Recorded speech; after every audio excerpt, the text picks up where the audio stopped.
Hello, and welcome back. Hello. Welcome back to Girls Gone Spooky. Spooky. I'm Olivia. And I'm Amy. And we're talking here. about demons. Yes. I was going to say the same thing. Were you going to say it like that? No. No. I was going to be like, we're talking about demons. Demons? This was better. Well, okay, wait. I'm going to go 1, 2, 3, and you say it like demons, and I'll say it my way. You ready? Okay. 1, 2, 3. Demons! So stupid.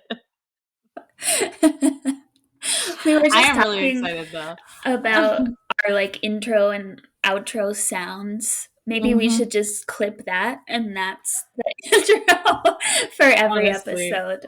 Just layer the tracks. Yeah. Demons. Demons. It's perfect. Oh God. Yeah, it is. It really is. Well, we were also talking about how crack addicting all of these fucking fairy smut and dragon writing books are. So Amy introduced me to Court of Thorns and Roses, aka ACOTAR, and all of its sequels. So we burned through those, and then we read Fourth Wing and Iron Flame, burned through those. And now we're both reading all of the other Sarah J. Maas books. We did ACOTAR. So Amy's much farther ahead on Throne of Glass, and I'm like a book ahead in Crescent City, but holy shit, you guys. Yeah, write into us if you're reading these also. Please. Because I feel like a freak that could talk about these all the time. No, but you know what? Everyone can. What are you saying? Yeah. What are you saying? If people have read them, they're all that way. Yes. I find that I will hard sell it. I will pitch it like a fucking Yankee to my friends. And they're like, okay, yeah, I guess. I don't usually like fantasy. I'm like, doesn't matter. Yeah. Read it. Yeah. And they're like, okay, this is kind of weird. And I'm like, read the second one. And they read the second one. And they're like, I'm buckled in. So that's just the way it goes. Yeah, write us if you guys read them. Also, write us if you've finished them and you have found other books that are soothing your depressed soul. Because just thinking about having finished all of the content, we're both very depressed. Yes. We're gonna live in the moment. We still have many more books, and apparently there are 7 new Sarah J. Maas titles coming this year, and the third Fourth Wing book. Wow. I know. That woman is a machine. Yeah, she is. I can't even think of what little I can't even think of what those books are going to be. Is she starting a new series? No, well, maybe. Throne of Glass is done. Is it done? Because that was her first, right? Yeah. Yeah. Yeah. So she said that she was prioritizing the next ACOTAR book. Thank God. The thing that I read. Thank God. She starts crying. Yeah, the next ACOTAR book, because Silver Flame was actually the most addicting thing I've ever read. Yes. And then I guess more Crescent City, because I don't think that's done. Because I think there's a big plot twist in the third one, which is Flame, House of Flame and Shadow or something. Yeah. House of Flame and Shadow. That's exactly it. So, and I think people were like, what? So I keep seeing spoilers, and I'm like, don't. I saw it too. Me, Instagram. Don't fuck with me. And I see, when people put their names together as their ship name. And I'm like, don't. And I'm like, I will myself to forget it. Myself to forget it. Yeah. So. Oh, God. I saw the main spoiler from the third Crescent City on Instagram, and I went to the comments, and everyone was like, you have to put a warning on this. You just ruined it for me. So now I know what happens at the end. No! I haven't started the series yet, so that's great. Motherfuckers. Well, But remember too, I mean, I don't know what it is. Please don't tell me. No, But I won't. remember that I know you wouldn't do that. But remember too that like what happens in her books can almost be undone sometimes. Yeah. You know what I'm saying? Mm-hmm. So I don't know. That's what I tell myself when I see a spoiler. I'm like, this is a false path. She's leading us Yeah. down a false path so that Yes. so that redemption is coming. Fingers crossed. I Literally, know. God. Oh man. Oh, Oh and Jesus. hot tip for anyone who Yeah. wants to read these. Um, I saw on my Spotify actually that all of her books are free with premium, which a lot of audiobooks aren't Oh, there on there are not free, but these yes. are included if you have premium. So Oh my that's God. That's reading. such a good pro tip. Yes, pro tip. Oh my God. Obsessed reader tip. Obsessed That's reader tip, you guys. Also, I will say, so Amy and I both just put holds on Divine Rivals at the Mhm. library. One other series I will recommend is called Black Witch Chronicles. A little bit Yes. repetitive in the writing style, but it was very good and very Mhm. entertaining. Not smutty at all. Yeah. Actually, like almost like Puritan level clean, but Okay. it's Good to fine. know. Yep. Yeah. So anyway, I digress. Uh, This is demons, this demons. is related, right? It's It related is. because it's It feels fantasy. related. Like, I feel It's like people who are interested in paranormal, spooky mhm. stuff are probably also interested in like the fight of good versus evil in Yeah, a parallel magical universe. right. And willing to And if I'm, believe in yeah, dragons and fairies exactly. Exactly. and things such That's it. as. That's it. Yeah. That's it. So, Oh boy. anywho, well, you're up first, so Okay. Yeah. So let's do it. let's do it. So yeah, demons is like the overarching theme, I guess. But Mhm. I'm specifically talking about Crossroads.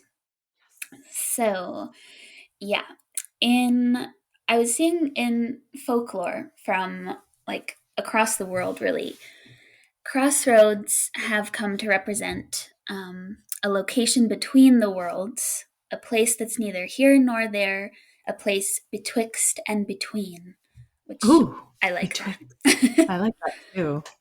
And because of this, crossroads have come to be thought of as a place where paranormal events are more likely to occur.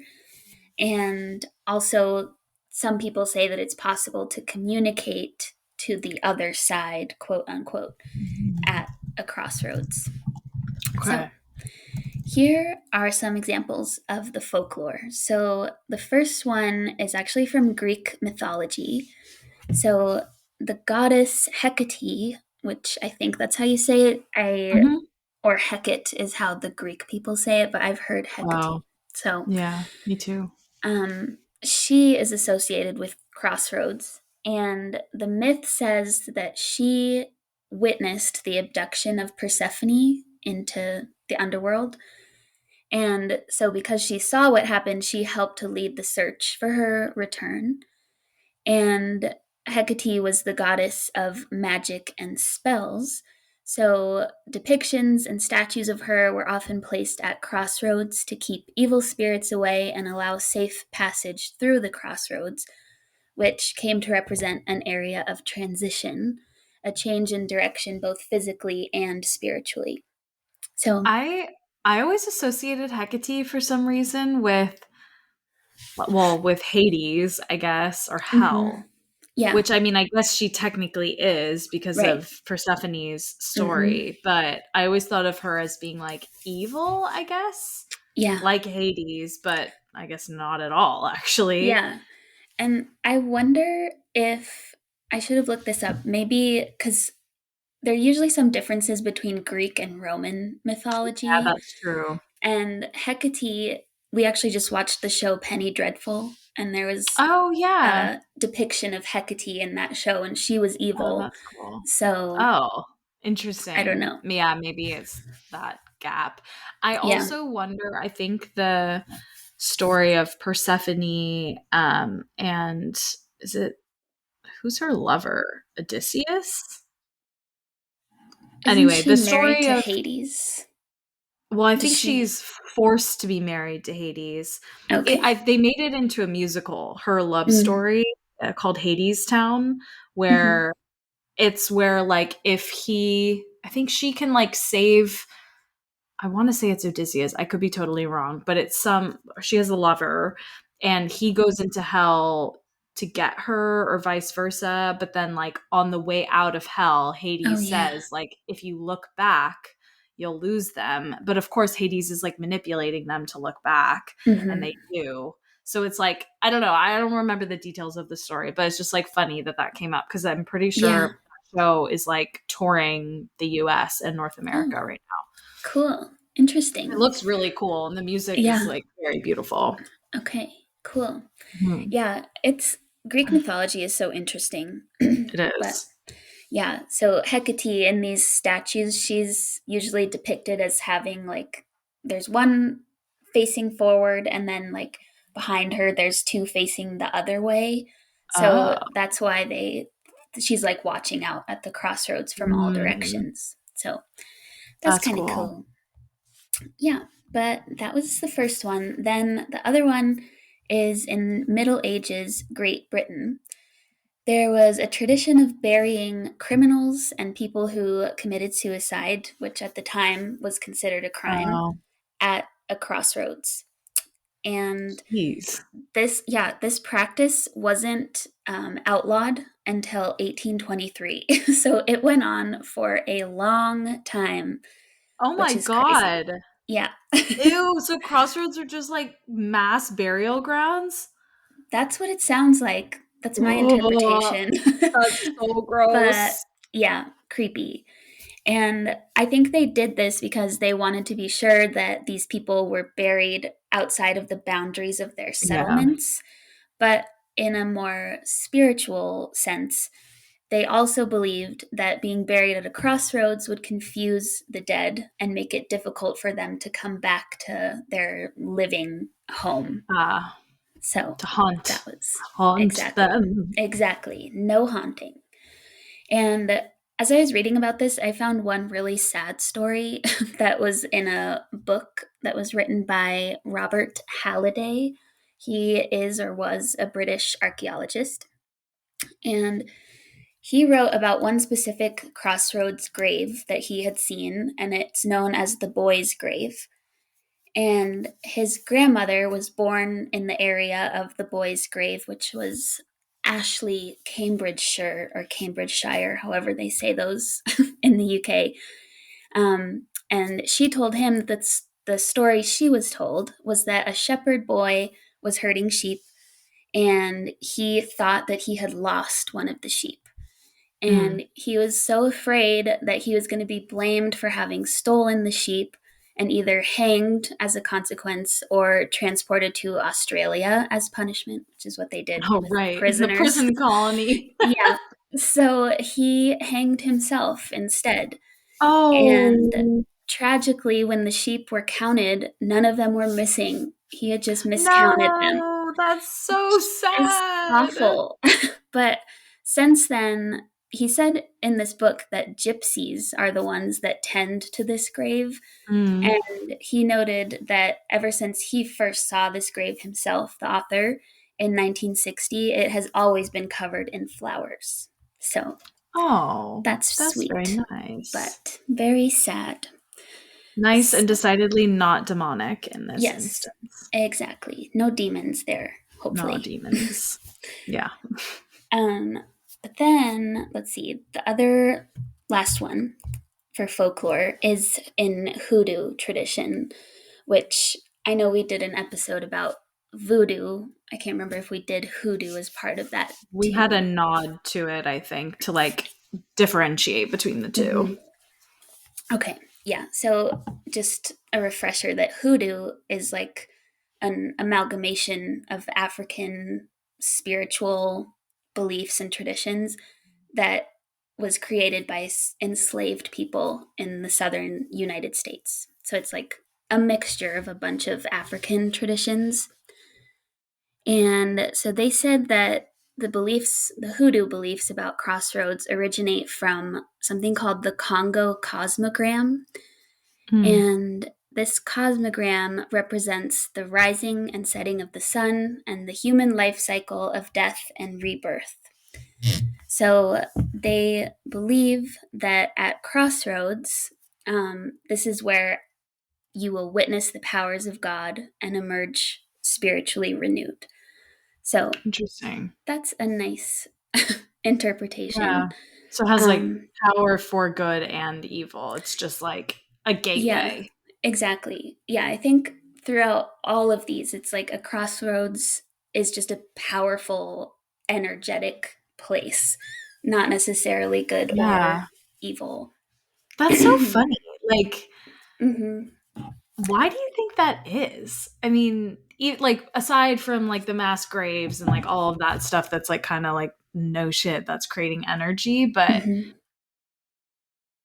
like city planners, aren't like we're going to build this over a fault line. You know what I Right. mean? Like Yeah. it's not something like geological usually. It's just like how a city ends up being planned. Right. Yeah. If you think about it, there's crossroads like everywhere around us. Everywhere. Yeah, Yeah. that's But it's interesting. funny though, actually, that you say that because I was like just kind of thinking that, and then at the same time, I was like, but in my mind, a crossroads is like where a highway turns into like a dirt road, and then Yeah. that is intersected with another similar Yeah. road. Like it feels like a specific kind of crossroad. Hmm. Yeah, that's a good point. I could see that too. Like, I always picture a very rural Mm-hmm. crossroad, Mm-hmm. Not an not like the intersection. one outside of my, yeah, exactly, outside of my house. Yeah, Yeah, that's true. So, I don't that's know. interesting. Yeah, but What I was have the a, oh, go ahead. Sorry, what was the Congo cosmogram? Cosmogram. Hmm. Cosmogram. Okay, I have a friend who's from the Republic of Congo. I'm Oh, gonna ask her about it. yeah, interesting. Yeah. Okay, Yeah, cool. I looked at a diagram, but now I'm totally blanking what was even written on it, so I couldn't On tell it. you. I mean, it sounds maybe similar to like zodiac a little, Yeah, maybe. maybe minus the signs. Like, I think it Yeah. was more, yeah, just a representation of like you're living on this Oh, line and then your I death see. intersects. I don't know. Oh, But interesting. yeah, Okay. check it out. So let's see here. Where did I leave off? Oh, yeah. With hoodoo and also voodoo and Yoruba. So all of these mixtures, there are different entities that are said to live at Crossroads. One in the voodoo tradition is Papa Legba, which I remember you talking Mhm. about. The Yoruba one is a trickster deity. He's called Eshu Elegba. And Mhm. so, for in these specific traditions, you'll leave offerings at Crossroads for these Oh, interesting. deities, whatever they are. Hmm. And yeah, so then another Crossroads belief that they say is of hoodoo origin is that you can summon the devil at a crossroads. And usually this is in exchange for something. So, like, either you're gaining immense skill at something, but Hmm. you're exchanging it for your soul. So, there's a very famous example of this in the story of Robert Johnson, Yes.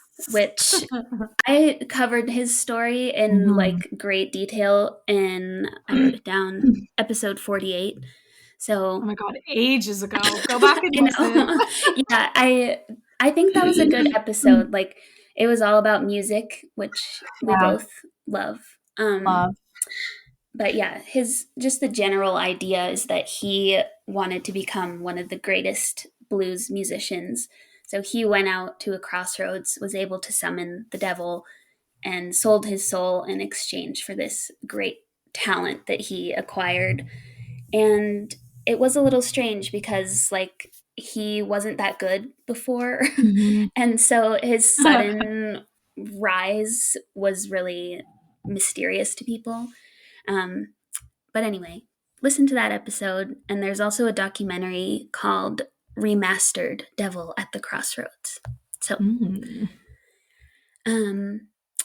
yeah. So then I was searching through Reddit, of course, and I learned that there are a few ways to perform these crossroad rituals to summon the devil or another demon, which, by the way, I was trying to find like who they think the demons are that are showing up at the crossroads, and there was nothing except like lore from this TV show Supernatural. There was like, nothing quote unquote real to refer to.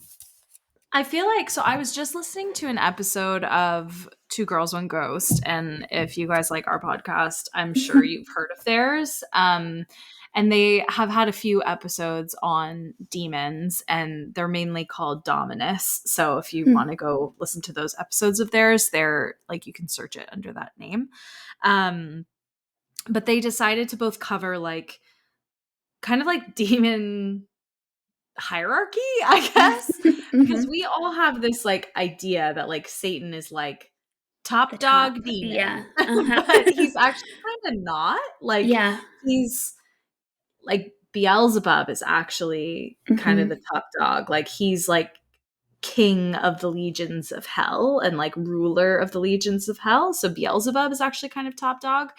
Satan and his peers, I guess, are all like demon of fill in the blank. And it's like on and on and on of like what kinds of demons. And there are higher demons and lower level demons. And like if you watch Supernatural, you know all this too. Also Charmed and any of those shows.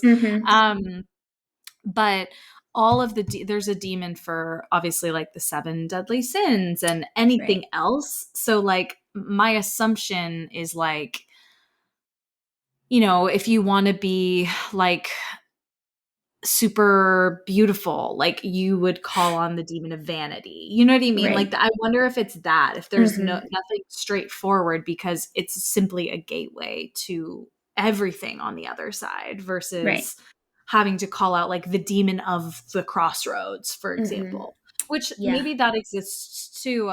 Because the thing I keep thinking of is Crowley or Crowley, because he shows up. Is he the crossroad demon in Supernatural? Yes. Yeah, he is.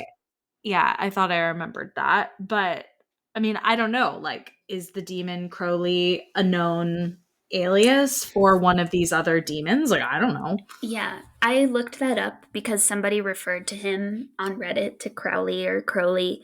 And he is based on a real person, but that person was living in like, I think he was born in 1875 or something. So he's not like an ancient demon. And that's he interesting. was an occultist who was like pretty problematic from what I could tell. He was a Nazi sympathizer. So that might make him a demon, but that's the thing though, is like, I don't know, that's another thing that I've like, I keep coming across in the other like spooky podcasts I listen to, is like the concept of like, I think Aziz Ansari does a bit on this about like, where are like the modern ghosts? Like, why is it always like a little girl in Victoria clothes, like Victorian clothes, not like some 20-year-old, like, what's the Wi-Fi? Like, I think that's Aziz Ansari's joke. But this, like, I don't know, why couldn't someone from the 1800s become a demon? Yeah, right. I mean, I guess then that begs the question, like, can humans become demons? But I feel like if our souls are so heavily corrupted, then yeah, like, why not? Yeah, true. Do you watch it is a scary thought, but we're good people, so we're fine. Yeah. Did you watch Good Omens? No. Oh my god, it's a show. You would love it. Oh my god. Okay, so first of all, it's David Tennant and Noah. What's the name of the actor who plays Aziraphale? Michael Sheen. Yeah. Michael Sheen. What else is he in? Okay. Is he in Harry Potter? Not Harry Potter. Lord of the Rings? No. What's he from? Like, why do I know him? he's in Twilight, which we were talking about earlier. That's right. The top The vampire top council. vamp, yeah. Faerie or something. Oh my god. Okay. Can't remember his name. The casting is like mwah, chef's kiss, excellent. John Hamm is in it at one point. Oh, And it's wow. basically the story of an angel, Aziraphale, and a Mhm. demon, Crowley, Oh. who like team up essentially to they're each sent from their respective sides as if they're Mhm. like opposing football teams, Yeah. and it all has to do with like the coming apocalypse and like all this stuff, and they've known each other over centuries and well millennia actually, because they were both there at like the dawn of time before that even. So what's interesting though is like they have a heavy um and maybe this actually, I don't know how like true to the lore this is, but maybe this actually kind of explains the Crowley connection is he has a demonic name that I just don't remember what it is in the show, but he was an angel. All demons are angels to begin with, at least the historical like Right. ancient ones. Mhm. But there are a couple episodes where they're in either Nazi Germany or Nazi occupied Europe somewhere. And Crowley plays a really key role in aiding the Nazis. Oh. I think it was in either England or France, like somewhere they were either like bombing or occupying. And so, but he has to like go back and like fix it kind of to Oh. set things onto the right course, like the Mhm. future onto the right course, which I mean, it's just like a silly show, but it's like the writing is hilarious. The acting is phenomenal. The story is just like so fun and like outlandish. Mhm. But maybe that's it. Like maybe the theory with Crowley as a person was that he actually was a demon and not a person Yeah. at all. Oh, interesting. Yeah. Yeah. I don't know. That's like a Um very long tangent, but I figured I'd just share that because also you would love that show. It's so Okay. good. I have It's on it Amazon. It's on Prime. open. Okay, on Amazon. Okay, good. It's I so will good. Oh, I check can't it out. wait. Okay.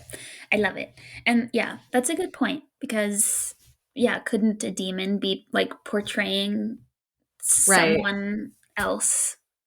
Especially Yeah, at that or time when possessing. like I don't know that I trust all of the historical accounts Right. of the early 1800s. Yeah. Yeah, I don't think we can. No. Interesting. Good point. Yeah. Yeah, so that was just I couldn't find like anything, and Crowley Mhm. was the only person, and the devil or Satan were Mhm. the Right. only demons that came up when I was searching for that. But um, there were what I found at least two ways to perform the ritual in order to summon someone, It and was scary. It was scary. Are you gonna say it? I am gonna say them. Oh, I'm scared. I don't recommend doing this, Yeah. but someone one of I got one of these from somebody's blog, and Ooh. he was like so casual about it that Can confirm it works. yeah, that's what he was saying. He's like, "This worked for me." Um, yeah, so let's just read what he said. So his Hit the subscribe recommendation button. Yeah. exactly. Watch out for more Like and posts. follow. Share with your friends. Yeah, exactly. Oh god. So he said, I recommend that you perform this act for 9 consecutive nights. Take the item you wish to master with you to a crossroads. So, in this Oh. context, you have to have something physical that you're trying to Mhm. get better at. You can't be like, help me find the love of my life or whatever. Or you It's, just bring someone you really like unconscious to yeah, the crossroads. I need them to be in love with me. I need them to love me. That's, yeah, not, doesn't work that way. No. But it says take the item to your crossroads, arriving about 15 minutes before midnight. When you arrive, sit on one of the corners and use your item. He says, for example, toss your dice, play your guitar, whatever. I don't know why you'd want to be an expert at dice, Dice? but I know, I was like, I guess like a gambler? yeah. That's true. Okay, a And gambler. maybe Yeah. if you could predict what you were gonna throw. But yeah, okay. I had the same initial reaction to dice. It's like, stupid. Yeah, I wouldn't waste my time with the No. devil on dice. No. Um, but yeah, so you do that the entire time you're there. Continue until about half an hour past midnight. While you're there, take note of black animals that might approach you, people dressed in black, etc. There is Mm. no need to do anything aside from showing up and doing your skill that you wish to master. The effort of showing up every night is your offering to the spirit of the black man at the crossroads. Excuse me. Oh, And he interesting. says, the black man, this is not like an African or African Right. American person. It's a color, like night Person black. in black. Yeah, Yeah. exactly. So then he Shadow says, person. exactly. That's the best way to put it. Terrifying. So Great. on the final night, a black man will approach you, take the object from your hand, show you how to use it, and hand it back to you. You've just made your pact with the black man at the crossroads to become a master in your skill. Wait. And So he's like, I'm just picturing this. So I go out there, I'm strumming some T Swift. He comes up, he's like, give it let me show here, little you. miss. Let me show Uh-huh. you. And he's like, and then he's like, there you go, you're a master now. Uh-huh. That's what it sounds like. Wow, easy. Yep. Easy peasy. Yeah, just like that. And this is where he was also so casual about it. He says, some folks say that you're selling your soul to the devil. Others say that you're making an alliance with him. My own Hmm. personal experience has shown me that the spirit of the black man comes with you and inspires you in your work from that point forward. Oh, that's sus. Yeah, so no So thanks. you have a demonic attachment now. Right. Good. Good, Yes. good. No That's no what that biggie. means. Yeah, no problem. He had so many posts on his blog. I maybe should have read more because I saw in a comment somebody asked what he did when he did this ritual. Oh, yeah. And What he he mastered? said, yeah, he said he wanted to master conjuring because he was a practitioner of hoodoo Oh, and whatever else. And so I don't know what physical thing you would have brought or like how you would become a jeez. master of I mean, conjuring when that's yeah. like magic. Maybe I don't know, maybe if it's like a scrying bowl or something like that. I don't know. I mean, That's true. also, I really hope that is a black man racially, because like Yeah. appropriation, my friend. Oh, Um, I don't think it is. but I didn't think so. I Yeah. didn't think so. Like, I'm a hoodoo practitioner. Yeah. Like, dude, No, fuck you're off. not. No, you're not. Yeah. Um, Something I wanted to just throw in before I forget is the 9 nights is so interesting because that has a like very direct foil in Mhm. Catholicism. There's a Oh, prayer that is called a novena where you mhm. pray to Prayer. usually the Virgin Mary Mhm. for 9 nights or some Mm. saint. So like my grandmother, for example, prayed for a novena to have a Mhm. daughter, which ended up Oh, being my mom. yeah. But usually you do make a deal. So, like, Mm. you don't just say, please, please, I really want a baby girl. Like, please, I just want a baby girl. Like, no, it's Mhm. like very structured. Like, you say these prayers and you have to say what you want and what you will give in exchange. Oh. And for her, I won't say the name just for like privacy, but she prayed to a specific saint and said, like, I will give my daughter that your name Mm. if I have Yeah. one. And so anyway, made it her Interesting. middle name because she was like, I don't like the name that much. So like a little bit backed out at the Yeah. end. Uh-huh. But that's super interesting because like in a way, that's a little bit like bargainy for Yeah. religion. That is. Yeah. And Like it's not now like I'll be good, I'll never sin again. It's like I'll right. like do something to like like stroke your ego, Right. which is so Yeah. interesting that there would be a like a demonic counterpart. Mhm. That's interesting. It does make some sense though. Like everything exists Yeah. in opposites. There's symmetry. Yeah, totally. In And the everything. threes, the multiples of three is such a common thing with the Trinity. And Yeah. yeah, I don't Interesting. know. It's, yeah, a novena. So novena with the So devil at the crossroads. is Grammy like committed to some saint? Like I she mean, sold she her. technically held up her half of the bargain. I Yeah, mean, she that's did true. give my mom the Yeah. name. It just isn't her Yeah. first name, Right. but it's just interesting.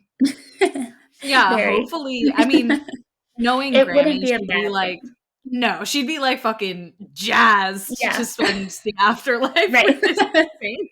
But Yeah. That's good. yeah, it's just very interesting. Yeah. I've never even thought about it in that light. Like I knew that story, but I was just like, oh, whatever. Like she was super like observant Yeah. in her youth, so makes sense. Yeah. But no, like full on deal with an entity. Yeah. Interesting. Ooh, Amazing. Grammy.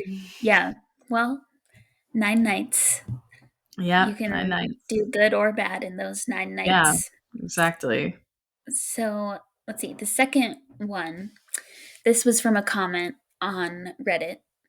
And Mhm. they wrote, in theory, any crossroads will work, but you'll find it harder to dig a hole in a paved road in the middle of the city than in a dirt road in the middle of nowhere. um, so, Challenge accepted. exactly. But Just with apparently, this is a bulldozer or sledgehammer. What's that called? yeah, What's it sledgehammer, called? right? Sledgehammer. Yeah. Yeah, that's a Not a sledgehammer. bulldozer. Bulldozer moves forward. Okay. Yeah. Wow. Send help. We're not in construction. No, clearly. But yeah, so let's see. It says a crossroads demon is typically summoned by burying a container of ritual items, including a photograph of the summoner, graveyard dirt, a black cat bone, and yarrow at the center of a crossroads. Then they wrote, What I is don't. yarrow? It's a flower, a type of. Oh, okay. Okay. Herb. Okay. Like, is this known? Like Yeah, it's just a flower. I think it's like a wildflower here, actually. So it grows on its own in oh places. god. But Okay. let's see. He said, I don't think demons are particularly fussy though. So anything that's meaningful to you and gets their attention would probably do the job. Like a bottle of 30-year-old Glen Craig scotch, a jar of honey, and a photo of your mom as a teenager in a bikini would work well for summoning Crowley. Ew. Specifically, that's what he said. Oh. But gross. Why do you have a photo of your mom in a Yeah, that bikini you like at keep. 16? Yuck. I have a theory now. I Okay. think Crowley isn't a demon, but Mhm. I'm really gonna like lean in. Okay. He was a POS person, Mhm. Nazi sympathizer, fucking Yes. whatever else. Uh-huh. Um, he likely made a deal with demons in his life or had interaction with Mhm. them in his life, and maybe his either punishment or reward for cooperating with them and creating pain and suffering in his lifetime, his human lifetime, is to basically act as like a spiritual intermediary between humans and demons. So, like, if you call Crowley, summon him, he then can be like, okay, bet you want this person to fall in love with you, I'll hook you up with the demon of lust. You know what I mean? Like where he's kind of like Interesting. their secretary. Yeah. Yeah, he's the Their EA. middleman. Uh-huh. Yeah. Yeah, that's a good theory. Because that Interesting. seems like, yeah, demons are probably fucking busy, dude. Yeah, they've got a lot going Wreaking on. havoc. You got a Yeah. lot going on. Busy social Uh-huh. schedules. Yeah, interesting. Stupid. No, but it's a good theory because who knows? But Yeah. yeah, so apparently that's how you do it, but their last comment was kind of funny. They wrote, "You've got me wondering how many city planners or municipal work managers have actually done deals in the middle of the city under the guise of road repair." Oh my god, that's such a good point. It's a good question. I Ask your sister. I know. I'll tell her to keep an eye on Girl. things. Yeah. Okay, But yeah. She's gotta run a tight ship. yeah. So to wrap it up, I have a few little stories, but they're Oh, yay. actually, I say little, but they're actually really long. So let me summarize some. So there was one where this girl remembered going to her grandmother's house when she was young, and there was a crossroads in a forest path that was behind the Oh, house. no. And she I'm good. yeah, she went there and she was on her own this one time, and there was a cave little thing that was there, and Mhm. she walked over to it and could see like little flashing lights, but otherwise it was completely dark. And she was Mm. saying, "Do fireflies go into dark caves in the daytime? Like, what was that?" But more than anything, she just had this sense of like something is here, and it Oh, obviously really freaked her out, so she ran away, yeah. and didn't go back. And she told her family, and they were like, "You're just being silly." Um, That's and what they she, all say. yeah, she dropped it for a really long time. And her grandma was like, also, there's no cave there. Like, there's never been a cave there. I walk there all the Ew. time.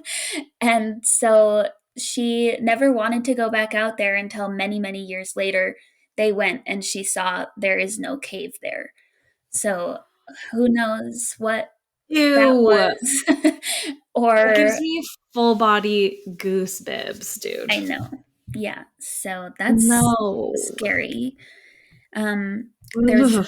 another story about this person who would cross the same crossroads all the time, like going home or something. Yeah. And he said that this was when he was a child, and every time he felt like this really weird physical sensation that sometimes included actually like passing out and Oh my god. feeling like memory loss, but it was only in this one particular place.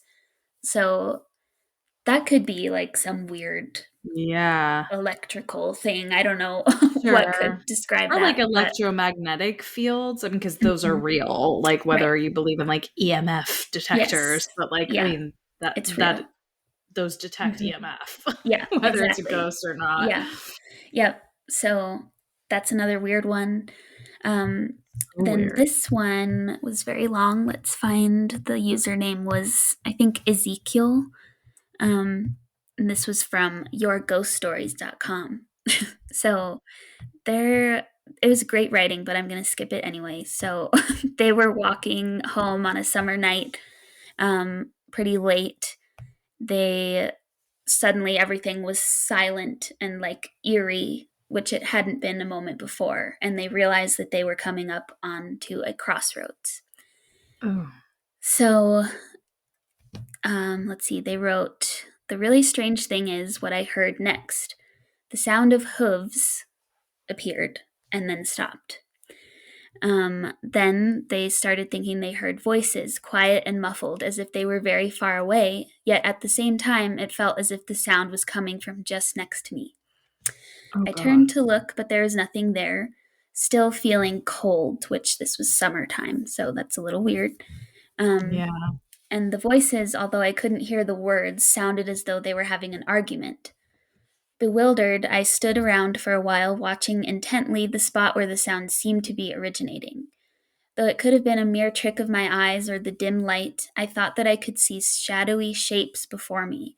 One roughly conformed to the outline of a man, perhaps wearing a hat, and the other was larger, the size of a car, perhaps, Mm. but equally distinct. Oh god. This was too much for me, and I hurried away from Yeah. the crossroads. Yeah. This is also Upon too much for me. Yes, same.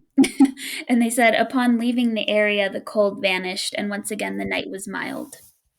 I was somewhat frightened for the rest of the walk, but nothing further happened. So, what did they see? I don't know. That's scary. That So, is very scary. yeah, that was their story. And then the last one is the one that you found, actually, that Mm. inspired this. And it's from Rosie Lasagna on Reddit. And they wrote, "This is a true story," in all caps. My husband and I were door dashing one night around 2:50 a.m. We got an order that took us into the middle of nowhere. The pin on the maps showed us the address led us to the middle of a crossroad. To the left and right of us was nothing but abandoned service roads, fields for miles, and electrical towers. There was not a single person nor house in sight. We were confused, so we called the person who the order was for, and it went to voicemail. In the guy's voicemail was the sound of air raid sirens and the guy screaming, "Help me, there's a tornado, we're gonna die, save me please," etc. Oh, God. Yeah, the man screaming more frantically as the voicemail goes on. There didn't seem to be an end to it either, so I hang up. I looked at my husband for a minute in complete shock. We call again. It's now 3 a.m. The dial tone that you hear when you're waiting for someone to pick up was different. It changed and made a screeching sound as it went on. Yeah, made a screeching sound. They missed a period. As it went on, my husband and I noticed that the street lights were off around us. At that exact moment, we both got the feeling of death shiver down our spines at the Oof. same time. So we left, went home, and didn't go back out. When we got Ate home, his dinner. yeah, they did actually. That was in the comments. They Yeah. ate it was wings from Wingstop. So that's how you console yourself. Yeah. Um, Eat the pain away. Eat the yep, fear away. exactly. She wrote, "When we got home, I got an unknown call on my phone. I didn't answer it, but it felt like it was linked to what happened earlier that night. Bro, I think someone was trying to sacrifice us at 3 a.m. in a crossroad. IDK." Ooh. But IDK. TTYL. but it seriously felt like we crossed into another dimension that night. As soon as we got away from the crossroad, the feeling left. And then they had wings. Wow. So, Oh my God. I mean, I found that one and that scared me yeah. more hearing you read it. Yeah. Holy. Very spooky. So Very spooky. that was a Holy long shit. one. We're almost at I an love it. hour. I know. I love it. Well, mine are actually not like I don't have a ton of content today, so that was Okay. actually kind of perfect. Okay. I have one that's like a little bit of a just like a little palate cleanser, Okay. just some like run of the mill demonic activity. Okay. And then Perfect. we'll talk about my main one. Okay. So this is from Informal Jellyfish 24. And the title is from 5 months ago, so it's just recent. Wow. Yeah. The title, Something is Behind My Son. No. No. Well, in the first line, my son is almost 4 months old. Oh my God. That's a 4 baby, months. dude. Yeah. I know. Oh. So they say this event just happened, but it is not the first time. My son was playing over in his jumper, in parentheses, approved for play by his pediatrician, and his toys are lighting up and playing little tunes. I'm sitting maybe 3 feet away, folding clothes. His toy completely dies, the lights go off, mid-bounce, the sounds stop, and he turns to look at me. He bounced a few more times, and nothing happened. I'm about to get up and see if the batteries died, and then there was this deep, angry growl. Oh If I God. had to compare it to some animal, it sounded almost like a bear. It's the middle of the day, living room is bright and sunny. I'm watching a podcast on YouTube. Nothing that could have created this noise. I stopped for a second, wondering if I really had heard that, and then he starts screaming and crying. I grab him up and out of the bouncer, and I start looking around. The toy lights back up and starts playing the kid tunes again. It bounced once on its own after being completely still, so I took off with him in my arms out front, where we are currently waiting for my boyfriend to come home from work. We have large windows that you can see into our living room from, and Oh it was God. out of the corner of my eye, but I swear I could see something dark resembling a person run across the window. Mm. My heart is racing and my son is so upset. This is not the first or only paranormal event to happen to me, but it's the first that's occurred with my son being involved somehow. And so they go on about like they talk about some of the other events that have happened, but like they moved into the house last June, so probably June of 2022. Mhm. And so they're like did anyone die in the house? And they say, so far as I know, there was an elderly woman that owned the house previously that had passed, but not in the house. So like she died, not living in the house. We live in a very small town, and finding out history of the town and the homes is basically all word of mouth or getting lucky on like at our library to find something, but the history is mainly just political. So then she goes on to say that she's trying, because people are like, post your other stories, like, because maybe with more context, like people can help you figure it out what it is. And she's like, I keep trying to post the 2 other stories about this like seemingly same entity, and they keep getting removed. Weird. Yeah. God. Yeah. So feels like demonic interference to me. Yeah, definitely. That's so and now on to scary. the main event. Ooh, okay. Okay, so I came across a story about this place on, I think it might have been Radio Rental. So it is Rock Island, Wisconsin.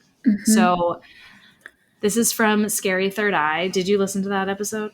I think I might have. Yeah, it sounds familiar. So there's this user provides a lot of like nice background about like how to get there, what the history is, and all of that.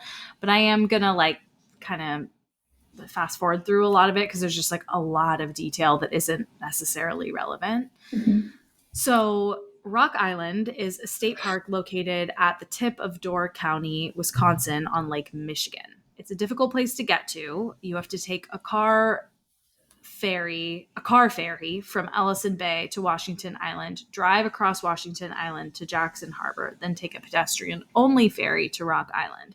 No vehicles or bikes are allowed on Rock Island. And it's like a common like hiking, camping kind of location. So it's like just meant to be pedestrians. The island is relatively small at about 975 acres. It has a very interesting history. In the early 1600s, it was inhabited by a tribe of Potawatomi Native Americans, as well as a small fishing village of European settlers. We all know who came first. The Potawatomi, if anyone no is doubt. questioning. It was the Native Americans. These groups did not trust each other and did have many violent encounters. But for the most part, they did actually live peacefully on the island. But unfortunately and unsurprisingly, by the 1640s, the Potawatomi had migrated to other parts of Wisconsin. So I'm going to kind of paraphrase a little bit of this. Shortly after the Potawatomi left the island, a lot of the settlers in this fishing village started reporting seeing another group that wasn't a part of their group and obviously wasn't native, as they were also white. And they were never able to really like talk to them. Like they couldn't connect with them, and they couldn't figure out where exactly they were living, which was a little weird. But around this time, really strange things started to happen in the village. Animals were found slaughtered and seemed to have been used to make like markings on the like their blood was used to make markings on the buildings where these like fishers were living. A building burned down. They felt like this has to be this other group. Like it's not us, so it has to be them. They never found them and never saw them again. So it was just like fucking weird. So fast forward. So that's in the 1600s. Fast forward to 1836. The Potawatomi Lighthouse was built on the northern part of the island. And after construction was finished, the lighthouse was inspected, and it was reported back that the material of which the lighthouse and dwelling are made are of the best quality, and that the work is done in a substantive and workmanlike manner. So David E. Corbin was appointed the first keeper of the light, which I love that that's how they call them then. I think even now they might be called that. On December 19, 1837. 3 years later, in 1840, despite this like high quality of the lighthouse, Corbin started to complain that plaster was falling off of the building and some sort of liquid was like oozing through the cracks, leaving the house constantly damp. He was completely alone most of the time, which is extremely common in that field of business. Yeah. Profession. Field Field of business. Yeah. Whatever. I couldn't think of profession, Yeah, no. so thank you. It's okay. And some have said that while visiting him, that he would stare at a certain wall and sometimes spoke vaguely of other visitors, but no one knew what visitors he was talking about. Mhm. In 1845, after 8 years of relative solitude at the lighthouse, an inspector visited and determined that while Corbin was fulfilling his duties, he was acting strange. The official report ordered him to take basically a month-long leave of absence to, quote, find a wife to live with him at the lighthouse. Okay. Welcome to the 1840s. Yeah. Cool. Like, oh, you're miserable? Find a woman to be miserable with you.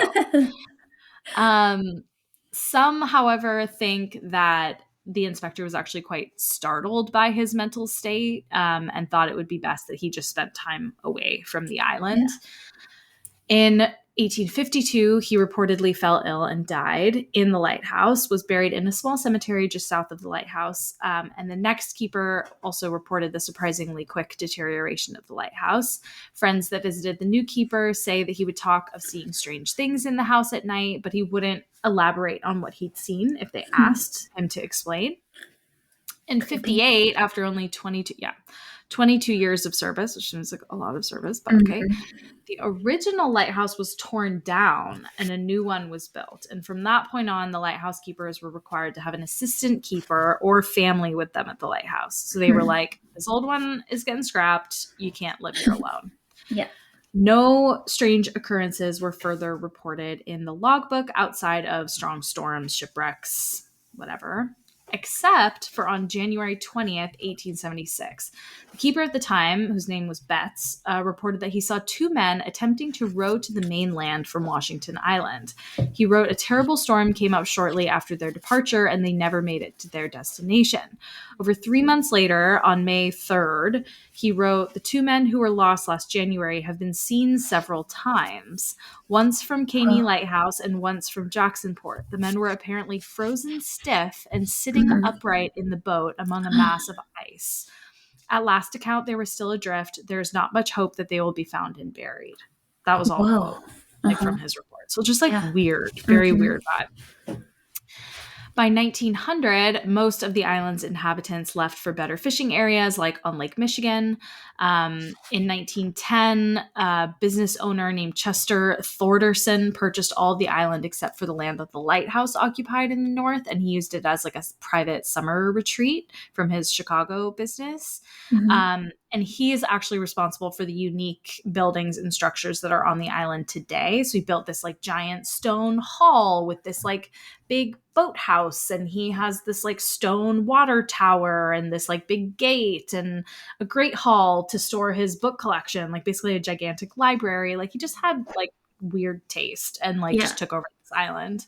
He died of heart failure in 1945. And though some speculated he saw something that actually scared him to death, those accounts come from people close to him. No one has found, like, people are unsure where those people close to him got that, because there's nothing in his writing saying that he's seen something scary. But anyway, okay. All the history is just context for some experiences that Scary Third Eye is sharing. So, in August of 2021, I took my first and last trip to Rock Island. After taking 2 ferry rides, I arrived on the island at about 2 p.m. I had booked the remote campsite E, which is a backpacking site that is a little over a mile from the dock. I took my time hiking out to the site to enjoy the scenery and took a couple breaks just due to how heavy my pack was. I had definitely packed more for camping than hiking. So I got to my site, set up my tent, got everything situated, and started gathering sticks and driftwood from the beach so I could start a fire. On my 3rd trip back from the beach, before I got back to my site, I heard a single high-pitched squealing noise coming from the forest. It didn't sound close, but it was such an unusual sound that I stopped in my tracks and waited for about 30 seconds, waiting to see if I'd hear it again. It didn't, so I continued back to my site.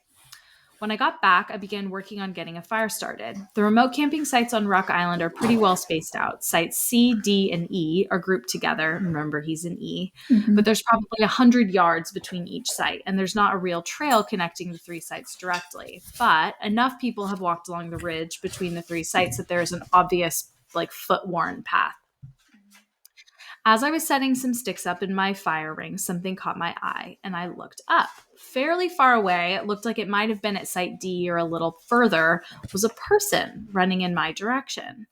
My first thought was, well, that's odd, because like I said, it's not even really a trail they were on, but my mind just went to there must be something wrong and maybe this person needs help. They got a little closer, and it looked like maybe it was a woman in loose gray clothes, maybe in a hoodie.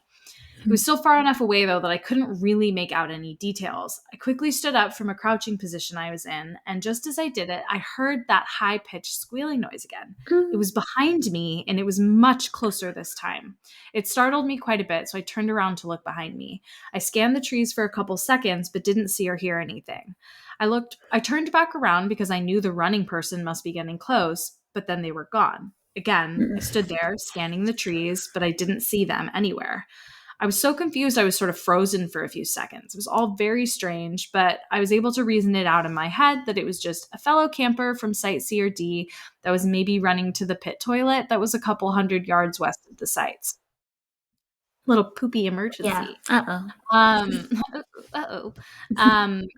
So they said, I tried to forget about it, but it really was bothering me. I didn't like whatever that squealing noise was, and it all just felt very strange. Yeah. With some effort, I decided to let it go, and I started my fire. I had a quick meal and a couple adult beverages, and then decided to take a little walk. I hadn't seen sites C or D yet, so I thought I would check those out and see if I did have any neighbors camping nearby. Site D was empty. I did see the path that led from the site to the main trail and pit toilet, so that made me feel a little less uneasy about the runner.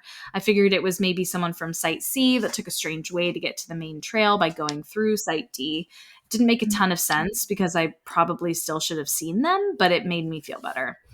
I continued on to Site C and saw there was a tent set up. I really didn't want to bother anyone, but I just thought I would go over with the excuse that I'd introduce myself as a camping neighbor from Site E and see if anyone looked like they might have been the person running. I came up on the site, and there was a couple sitting at the picnic table. Neither of them looked like they would have been the person I saw, but I introduced myself, and they introduced themselves. They were probably mid-30s, very nice, and both seemed to be pretty drunk, but quiet drunk, not obnoxious. I didn't ask about the runner or the squealing noises because I thought it might be weird, so I wished them a good night and walked back to my tent. When I got back, I had a cigar and a few more drinks. It got dark, and it started as honestly a perfect night. The sky was clear, and I was just staring up, looking at millions of stars. I felt better about everything from earlier and honestly felt kind of stupid about the whole thing, so I decided to get some sleep. It was a long day, and I fell asleep almost immediately. At around 2:30 a.m., I woke up to a huge boom of thunder. It started downpouring. The wind picked up and the temperature dropped. I love camping in the rain, but I do not like camping in a lightning storm. A pretty big storm came through, and I was starting to worry. The wind was whipping at my tent. The ground was shaking from the thunder and lightning. I did not feel good about being out there in a tent and felt very exposed. The storm lasted for about an hour before it became just a light, steady drizzle. And I was just starting to fall back asleep when I heard the squealing noise again. I opened my eyes up wide in the dark and just lay there silent. There was another louder squeal noise, and it was pretty close. I know there are no dangerous animals on Rock Island for a fact. There are deer and porcupines, but nothing like bears or wolves. Knowing that still didn't really make me feel better, though. There was just something about that squeal that I did not like. And I say squeal because that's the best I can describe it. It sounded to me like a pig squeal. I honestly don't know that much about pig noises, but that's what I thought of when I heard it. An injured or angry pig squeal. I continued to lay in my tent and then started to hear footsteps outside my tent. It was still raining, so the sounds were a little buried in the sound of the rain, but it definitely sounded like a somewhat large animal or human walking around. I sat up in my tent and took a knife I had out just to feel better. In my head, I just kept saying, it's just an animal. It's fine. There's nothing in these woods that can hurt you. I listened as the footsteps started moving away from my tent, and I just sat there being still, holding my knife for maybe 10 minutes without hearing anything else. I started thinking to myself, it's fine. It's just an animal. You're being dumb. You need to get some sleep. And I was about to lay back down when there was a very loud squeal, and it was right outside my tent. It felt like my heart just stopped and a shiver went down my spine. My heart was beating so hard, my entire body felt like it was pulsing. I could feel it in my ears. It took everything in me, but I forced out a, "Get out of here!" Not shouting, but as stern and mean sounding as I could in that moment. I didn't hear any more squeals or footsteps that night, but I also didn't sleep.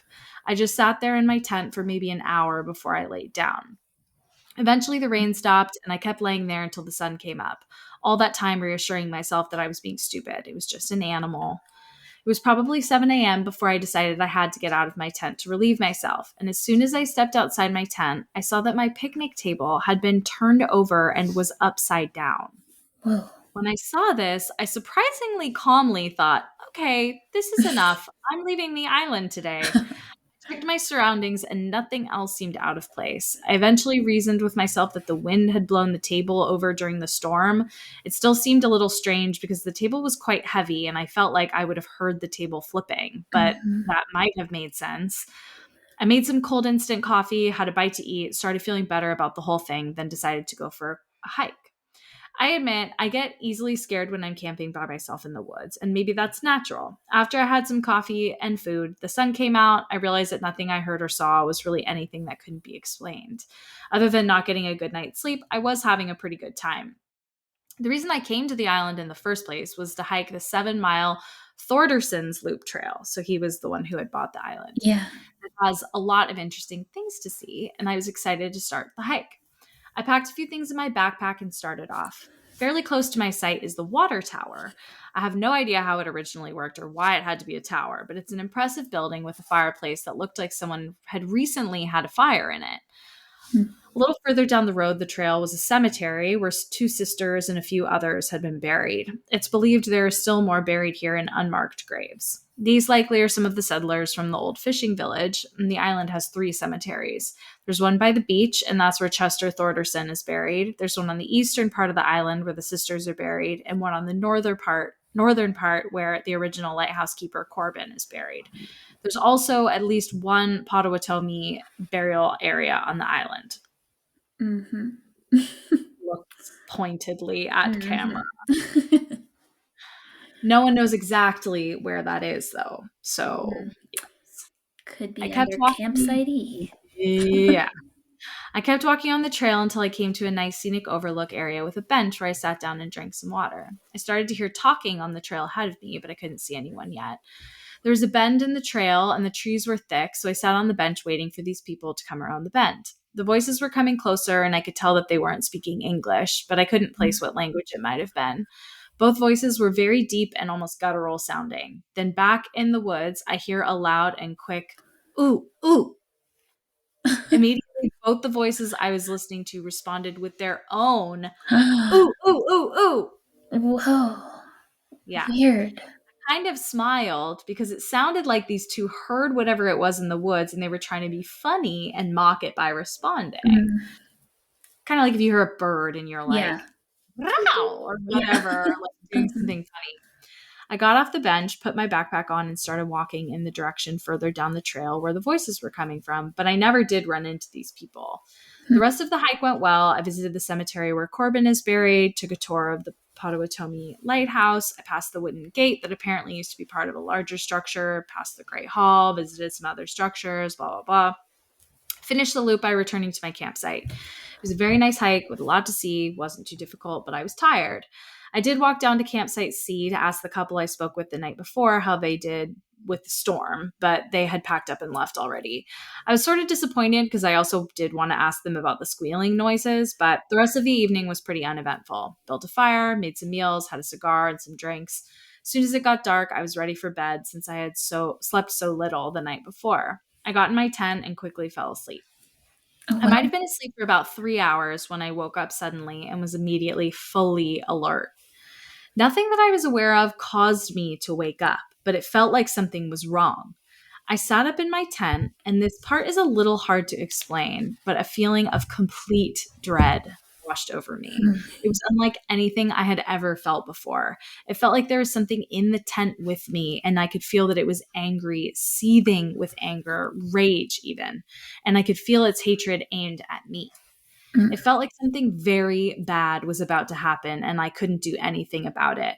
I started to shiver uncontrollably, and there was a smell of garbage or rotten meat, and it got stronger and stronger to the point where I wanted to throw up but couldn't because I was frozen.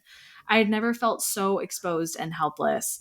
I stared forward at nothing, just frozen, and the weird thing is, I sort of accepted whatever was going to happen to me. It was like my brain was telling me that no matter what's going to happen, even if it's death, at least it'll be a relief. And then I passed out. At least I Whoa. assume I passed out because that's all I remember until I woke up at about 8 a.m. that morning. When I woke up, I was laying outside of my sleeping bag on top of it, and my legs were in an unnatural and very uncomfortable position. I was on my back with my left leg straight out, and my right leg was bent so that my foot was up against my left knee, so kind of like a figure four. Oh, I sleep like that all the time. Me too. I It's was super interesting. comfy. Yeah. My heart started pounding, but I kept thinking to myself, it was just a dream. I'm leaving now. It was a dream. I'm leaving right now. I packed up everything quickly and started back toward the dock to catch the first boat off the island. Since the first boat from Washington Island doesn't arrive until about 10:30, I had some time to kill around the Great Holland Dock area. I wanted to get off that island so bad, but I did feel a little better just being out of the woods and I could see other people, which was a relief. I sat down on a bench a little to the east of the dock and lit a cigar just to give me something to do while trying not to think about the night before. I was sitting a few minutes and scanning out over the water when I was startled by someone behind me saying, "Hi." I jumped and was embarrassed when the person came around saying, "Sorry, sorry, sorry. I didn't mean to scare you. I saw you smoking and just came over to ask if you had a lighter." I felt like an idiot and said, "Of course, that's fine. Sorry, I didn't sleep well last night. I was kind of zoned out." I handed him my lighter. He thanked me, lit a cigarette, then handed the lighter back to me. We started talking about the usual things you might talk about. He said he was from the Madison, Wisconsin area. We talked about the storms we've been having. He seemed to be really outdoorsy, and we talked about his plans to move to Washington Island. It was a nice, normal conversation, took my mind off the night I'd had for a little bit. He seemed like a nice guy. Then, naturally, he asked me what site I'd been staying at. I told him I was staying at Site E the last 2 nights, and he said he usually books that site, but I must have reserved it before him. He said he booked Site D the last 2 nights, and I was surprised because there was no tent or anything at Site D when I had walked past it. I told him this, and he said he comes to the island a few times a year, and you have to book a site, but he actually camps on different areas of the island. I asked him where he camps, and he told me most of the time he camps in the East Cemetery area, but he also likes to camp in the woods south of the lighthouse. Oh. Bless you. I could feel that sneeze coming. Whew. All right, we're back. Okay, he likes to camp at the East Cemetery area. He also likes to camp south of the lighthouse. He told me that he hikes about halfway down the Fernwood Trail and just heads north into the woods where he finds a place to camp. He said that one time he found the ruins of a small log house in those woods, and he's going to try and find it again and camp inside it. At this point, I started to change my opinion about this guy and kind of wanted to change the subject, but then he asked me if I had heard the screeches in the woods. Oh. I took a second to reply because I knew he was talking about the squealing I had heard. I told him I had and asked him if he knew what it was. This time he took a second to reply, and I saw his face change. He looked as if he was thinking of whether or not he should tell me something, like a secret. With no expression at all on his face, he said matter-of-factly, "A demon lives on this island." Oh.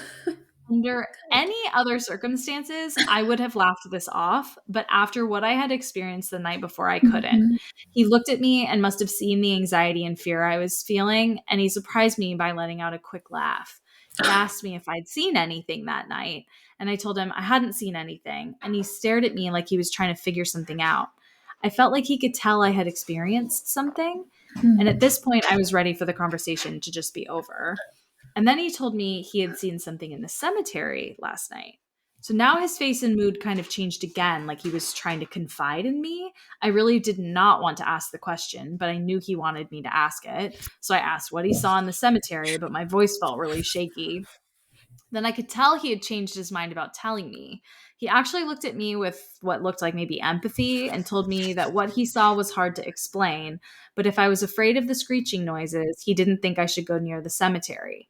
I didn't say anything right away, but he said 4 words without any context: Keepers of the Flame. I looked at my Whoa. cigar and the ash was long. I put it out and told him I was going to wait by the dock for the boat.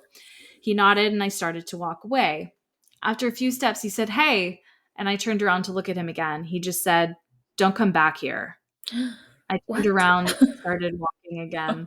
I don't know if it was a warning or a friendly suggestion, but I took it to heart. I'm definitely not coming back to Rock Island. When I got Ugh. home, I looked up Keepers of the Flame as it pertained to Rock Island, and I found 3 things that he could have been referring to. The name of the Native Americans that lived on the island, the Potawatomi, could be translated to Keepers of the Flame. The lighthouse keepers on the island were sometimes referred to as the Keepers of the Flame. Then there was also a 19th century cult that was said to visit the island from time to time that called themselves, you guessed it, Keepers of the Flame.